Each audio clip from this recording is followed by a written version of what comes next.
श्री राधे राधे। वैराग्य इस लोक और परलोक के समस्त दृष्ट श्रुत या अदृष्ट अश्रुत पदार्थों से सर्वथा वितृष्ण हो जाना वैराग्य कहलाता है। जब तक विषयों में अनुराग रहता है तब तक परमात्मा की प्राप्ति के चरम ध्येय पर मनुष्य दृढ़ता से स्थिर नहीं रह सकता।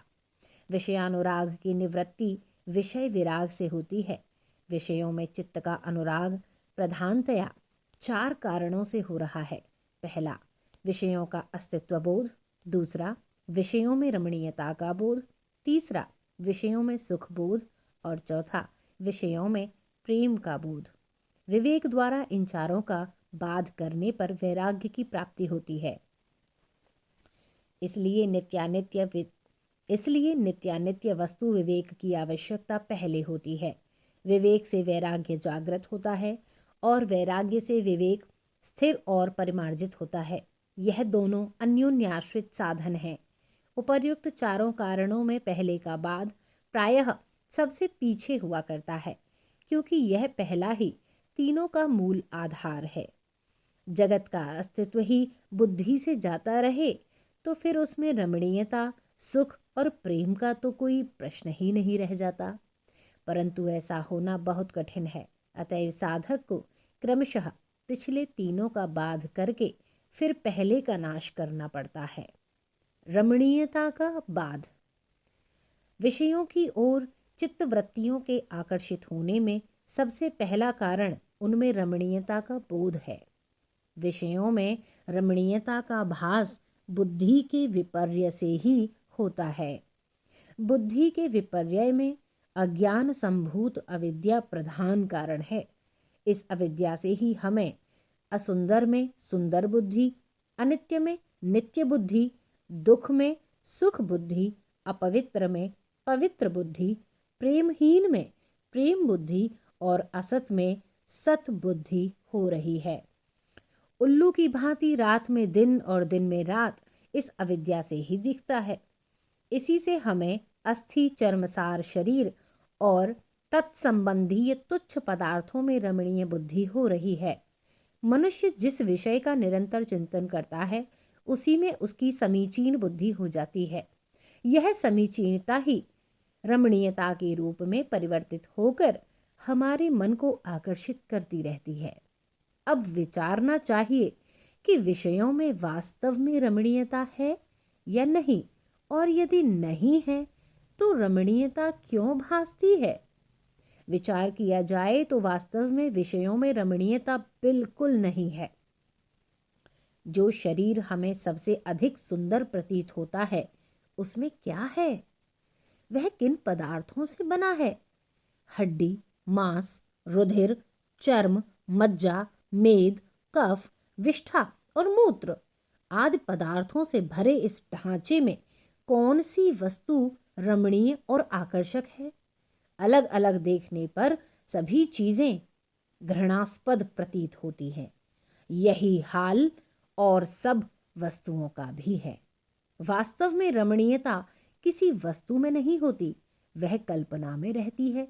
कल्पना ही रूढ़ बनकर तदनुसार धारणा कराने में प्रधान कारण होती है।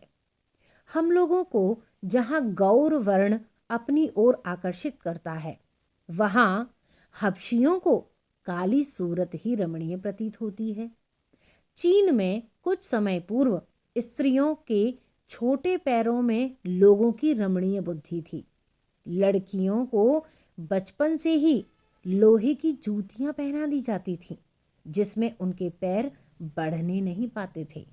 यद्यपि इससे उन्हें चलने में बड़ी तकलीफ होती थी, परंतु रमणीय बुद्धि से बाध्य होकर वे प्रसन्नता पूर्वक ऐसा करती थीं। राजस्थान की मारवाड़ी स्त्रियां बेहुदे गहने कपड़ों के भारी बोझ से कष्ट सहन करने पर भी उन्हें पहनकर अपने को सुंदर समझती हैं, पर गुजरात की सादी पोशाक धारण करने वाली स्त्रियां उसे देखकर हंसती हैं। ठीक इससे विपरीत मनोवृत्ति मारवाड़ी बहनों की गुजराती बहनों के वेशभूषा के प्रति होती है। इससे यह सिद्ध हो जाता है कि रमणीयता किसी विषय में नहीं है, वह हमारे मन की कल्पना में है। हमने ही अपनी रुचि के अनुसार विषयों में सुंदरता की कल्पना कर ली है। विषयों में सुख का बाध। यह कहा जा सकता है कि मान लिया विषयों में रमणीयता नहीं है, परंतु उनके भोग में सुख तो है। इसका उत्तर यह है कि विषय भोगों में वास्तव में सुख नहीं है। कमरे में लगे हुए कांच के ग्लोब में बिजली नहीं होती, वह तो सीधी पावर हाउस से आती है, क्योंकि उसका उद्गम स्थान वही है। इसी प्रकार सुख भी सुख के परम उद्गम स्थान आनंद रूप आत्मा से आता है। विषय में सुख होता तो भोग के उपरांत भी उसमें सुख की प्रतीति होनी चाहिए, पर ऐसा नहीं होता। बड़ी भूख लगी है, सूखी रोटी भी बहुत स्वादिष्ट मालूम होती है। सुंदर मिष्ठान्न मिल गया, खूब पेट भर गया। जब जरा सी भी गुंजाइश नहीं रही, पेट फूलने की नौबत आ गई, और इसके बाद यदि कोई उसी मिष्ठान्न को खाने के लिए हमारी इच्छा के विरुद्ध जोर से आग्रह करता है, तो हमें उस पर गुस्सा आ जाता है। वही मिष्ठान्न जो कुछ समय पूर्व बड़े सुख की सामग्री था, अब दुख रूप प्रतीत होता है।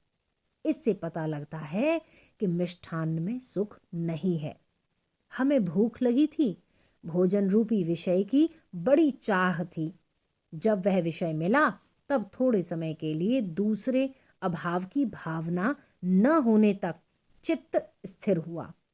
उस स्थिर चित्त रूपी दर्पण पर सुख स्वरूप आत्मा की झलक का प्रतिबिंब पड़ा, सुख का आभास हुआ। हमने भ्रम से मान लिया कि यह सुख हमें विषय से मिला है। इसके सिवा एक बात यह भी विचारणीय है कि यदि विषय सुखरूप है, तो एक ही विषय भिन्न भिन्न प्रकृति के मनुष्यों में से किसी सुखरूप और किसी को दुखरूप क्यों भासता है?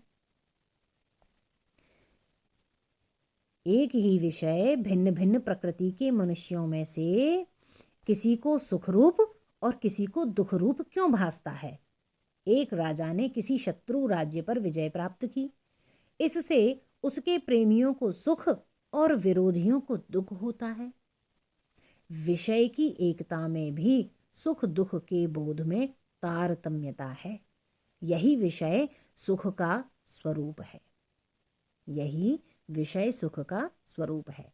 इससे यह सिद्ध होता है कि हमने भ्रम से ही विषयों में सुख की कल्पना कर रखी है। वास्तव में माया मरीचिका की भांति इनमें सुख है ही नहीं। इस प्रकार के विचारों से सुख का बाध हो जाता है। अब रहा विषय प्रेम। विषयों में प्रेम का बाध। हम कह सकते हैं कि पुत्र कलत्र मित्रादि में रमणीयता और सुख तो नहीं है, परंतु प्रेम तो प्रत्यक्ष ही दिखता है।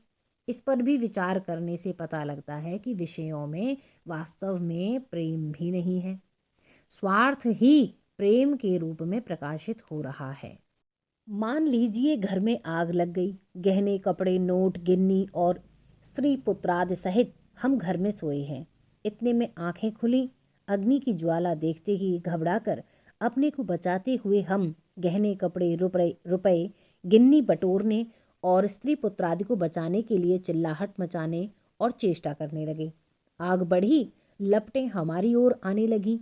हम घबराकर सब कुछ वहीं पटक कर बाहर भाग निकले। प्यारे स्त्री पुत्रादि अंदर ही रह गए। बाहर निकलकर अपनी जान बचाकर हम उन्हें निकालने के लिए चिल्लाते हैं, पर अंदर नहीं जाते। यदि उनमें यथार्थ प्रेम होता तो क्या उन्हें बचाने के लिए प्राणों की आहुति सहर्ष न दे दी जाती? इससे यह सिद्ध होता है कि हमारा उनसे वास्तव में प्रेम का नहीं, स्वार्थ का संबंध है। जब तक स्वार्थ में बाधा नहीं पड़ती, तभी तक प्रेम का बर्ताव रहता है। स्वार्थ में बाधा पड़ते ही बनावटी प्रेम के कच्चे सूत का धागा तत्काल ही टूट जाता है। हम जो स्त्री पुत्र धनादि के वियोग में रोते हैं, सो अपने ही स्वार्थ में बाधा पहुँचते देखकर रोते हैं। यहाँ पर यह प्रश्न उठता है कि तब कि तब जो लोग देश के लिए प्राण विसर्जन कर देते हैं उनमें तो वास्तविक प्रेम है ना। अवश्य ही उनके प्रेम का विकास हुआ है। वे लोग उन क्षुद्र स्वार्थी मनुष्यों की अपेक्षा बहुत उच्च श्रेणी के हैं, तथापि उनकी भी यह चेष्टा वास्तव में आत्मसुख के लिए ही है। इससे यह नहीं मान लेना चाहिए कि चेष्टा किसी को नहीं करनी चाहिए। इस प्रकार की चेष्टाएं तो अवश्य ही करनी चाहिए, परंतु यह याद रखना चाहिए कि इन चेष्टाओं के होने में भी कारण वैराग्य ही है। अपने शरीर संबंधी क्षुद्र स्वार्थों से विराग न होता तो प्रेम का इतना विकास कभी संभव नहीं था। यह सब होने पर भी उन लोगों का कुटुंब, जाति या देश से यथार्थ प्रेम सिद्ध नहीं होता। इहलौकिक या पारलौकिक सुख, कीर्ति या पद गौरव जन्य आत्म सुखाभिलाषा का प्राय इसमें प्रधान उद्देश्य रहता है। वास्तव में हम अपने ही लिए सबसे प्रेम करते हैं। हम अपने शरीर से भी अपने ही सुख के लिए प्रेम करते हैं। जब शरीर से सुख में बाधा पहुंचती है तब उसको भी छोड़ देना चाहते हैं। अत्यंत कष्टजनक रोग से पीड़ित होने या अपमानित और पद दलित होने पर शरीर के नाश की कामना या चेष्टा करना इसी बात को सिद्ध करता है कि हमारा शरीर से प्रेम नहीं है। प्रेम तो प्रेम की वस्तु में ही होता है। प्रेम की वस्तु है एकमात्र आत्मा। जगत से भी उसी अवस्था में असली प्रेम हो सकता है जबकि हम जगत को अपना आत्मा मान लेते हैं। स्त्री के प्रयोजन के लिए स्त्री प्रिया नहीं होती, अपने ही प्रयोजन के लिए स्त्री प्रिया होती है। पुत्रों के प्रयोजन के लिए पुत्र प्रिय नहीं होते, अपने ही प्रयोजन के लिए पुत्र प्रिय होते हैं।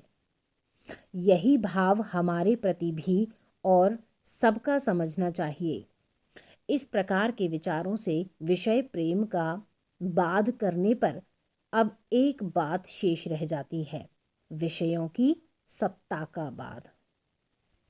मान लिया कि विषयों में रमणीयता, सुख और प्रेम नहीं है, परंतु विषयों की सत्ता तो माननी ही पड़ेगी। सत्ता ना होती तो देखना, सूंघना, स्पर्श करना, बोलना, सुनना आदि सब क्रियाएं प्रत्यक्ष क्यों कर हो सकती थी।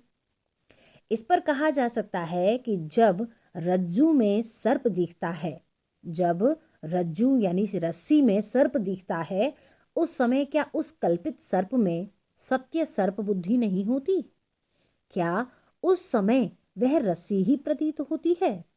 यदि रस्सी ही प्रतीत होती है तो उससे डरने या कांपने का कोई कारण नहीं है।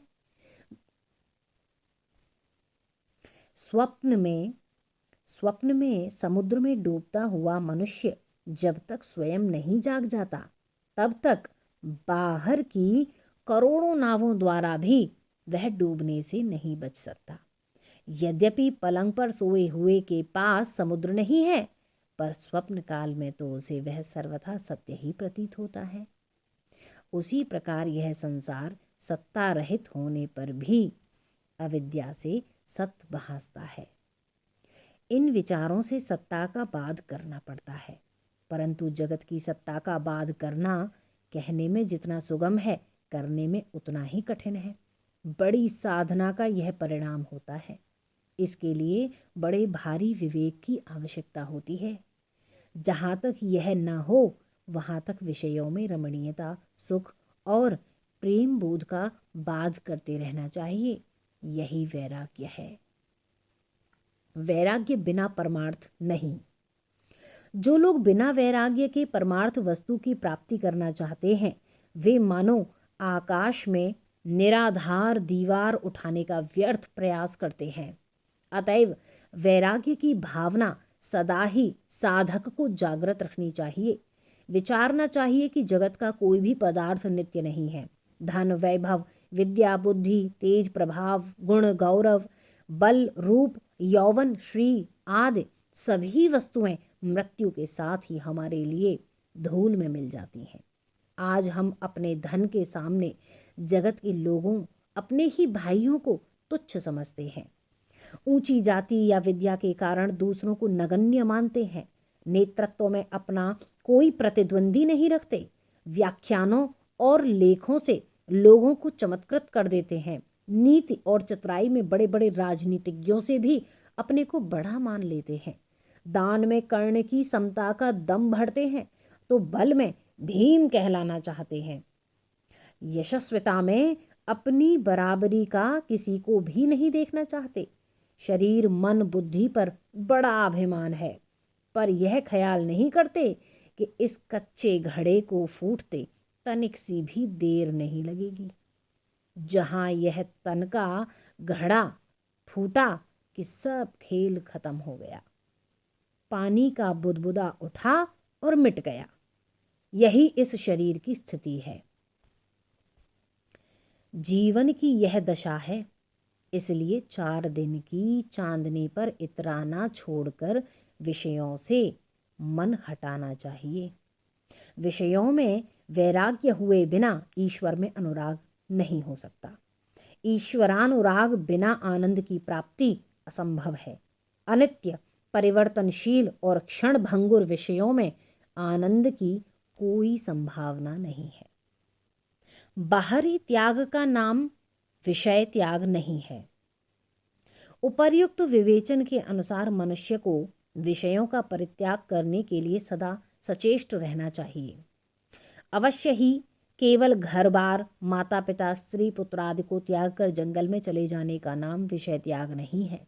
विषयासक्ति का त्याग ही वास्तविक विषय त्याग है। जब तक आसक्ति है तब तक ग्रहादि त्याग से कोई खास लाभ नहीं होने वाला। आसक्ति अविद्या जनित मोह से होती है। जहाँ तक बुद्धि मोह से ढकी हुई है वहाँ तक विषयों से वास्तविक वैराग्य हो ही नहीं सकता। इसलिए भगवान कहते हैं, हे अर्जुन, जब तेरी बुद्धि मोह रूपी दलदल से निकल जाएगी तभी तू सुने हुए और सुने जाने वाले सभी विषयों से वैराग्य को प्राप्त होगा।